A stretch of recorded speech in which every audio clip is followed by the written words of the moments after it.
ordinary during the day, but after midnight, they become something else. At the end of one of those streets, there was a bakery. Not a famous bakery, not the kind people traveled across the country to visit. Just a small bakery. Quiet, warm, patient.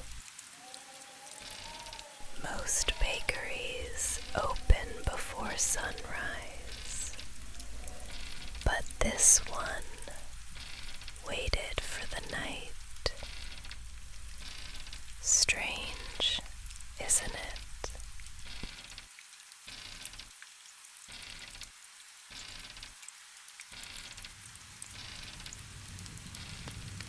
Can you imagine the smell?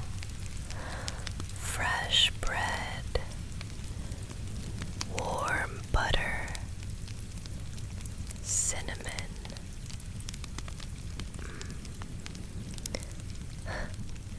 I think I would stay there for hours. Everything looked delicious. Not perfect, not fancy, just made with care. Somehow, you can always tell the difference. And every night, before anyone arrived, someone prepared the bakery. His name was Milo. At least, that was the name people knew. Nobody knew very much about him, where he came from, how old he was, why he worked only at night. And strangely,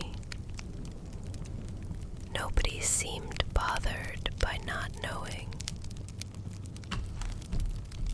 Milo believed bread should never be rushed. Press, fold, turn. Press, fold, turn. There's something comforting about repetition, don't you think? He once said, very quietly, that dough and people were not so different. Both needed time, both needed warmth, and both became difficult when handled too roughly.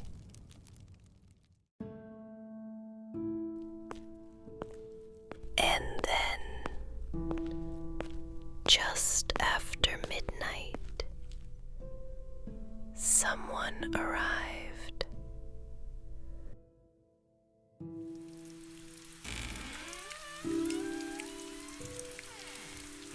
Her name was Clara. Milo did not know that yet.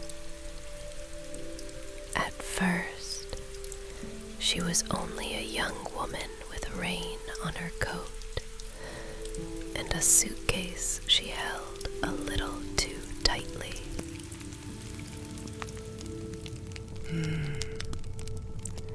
Can you imagine it? The smell of warm bread, cinnamon, butter, a little honey. Some places do not ask you why you came. They simply make room for you. Milo looked up only once, not because he was unfriendly. No, he simply knew that tired people do not always want to be greeted too quickly. So he let the silence stay. Clara looked at the pastries for a long time. Longer than someone choosing a pastry usually does. Perhaps she was not really choosing food. Perhaps she was choosing one small comfort before morning came. Milo placed tea on the counter, not as a grand gesture, not as charity, just the way some people place a blanket around cold shoulders, quietly, without making the cold feel a shame. For a while, Clara said very little. The tea warmed her hands. The bakery warmed her face. But something inside her remained far away. And Milo, being Milo, did not try to pull it closer. Eventually, Clara admitted she would be leaving in the morning, not for a visit, not for a few days, for good. A new city, a new job, a new life. At least that was what everyone kept calling it. A new life.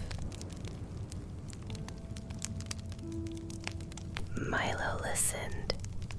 He did not ask her to be brave. He did not tell her that change was good. He did not say that everything would be all right.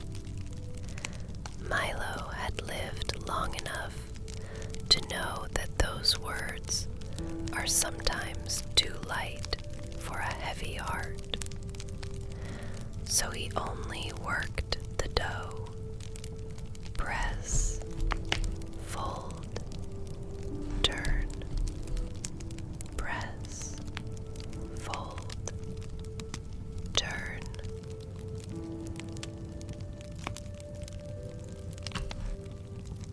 On the table beside him, another bowl was resting under linen. Quiet, still, doing almost nothing. Or at least, that was how it looked.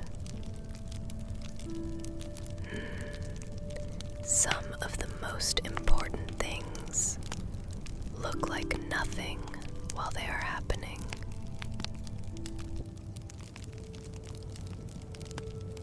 Milo lifted the cloth. The dough underneath had risen. Not suddenly, not loudly, not with any drama. It had changed in the quiet, in the dark, in the waiting. Clara looked at it, and perhaps, for a moment, she forgot the train in the morning, the new city, the people who expected her to be excited. She only looked at the dough, and then, very softly, she said she was afraid she might be making a mistake. Milo nodded. Then he said something very simple. He said people often think the difficult part comes later. The oven, the heat, the uncertainty. But most of the struggle happens before that, while the dough is deciding whether to rise at all. And after that, Milo said nothing. He simply folded the dough again. For a while, neither of them spoke. The rain continued. The fire continued. And Milo continued folding the dough, as though there was nothing urgent in the world. Clara watched the bakery, the shelves, the bread, the warm light, and she realized something. She had spent so many years dreaming about leaving that she had never imagined what leaving would actually feel like. Milo placed a loaf on the counter, fresh from the oven, the crust still quietly crackling. Can you hear that? Such a small sound, and yet somehow it always feels alive. Clara asked whether Milo had ever left anything behind. Milo smiled. Not a large smile, just enough to suggest that everyone has. Then he returned his attention to the bread.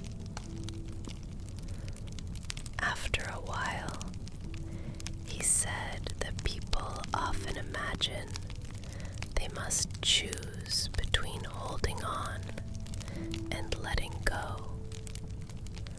But sometimes life chooses for us. Morning arrives, seasons change, bread rises, and eventually the oven door opens. Clara looked toward the window. The rain was becoming lighter now. Not gone, just lighter, like a thought that no longer needed all of its weight. Milo wrapped a loaf in paper, placed it gently on the counter, and said only this: "Careful, it's still warm." Clara smiled.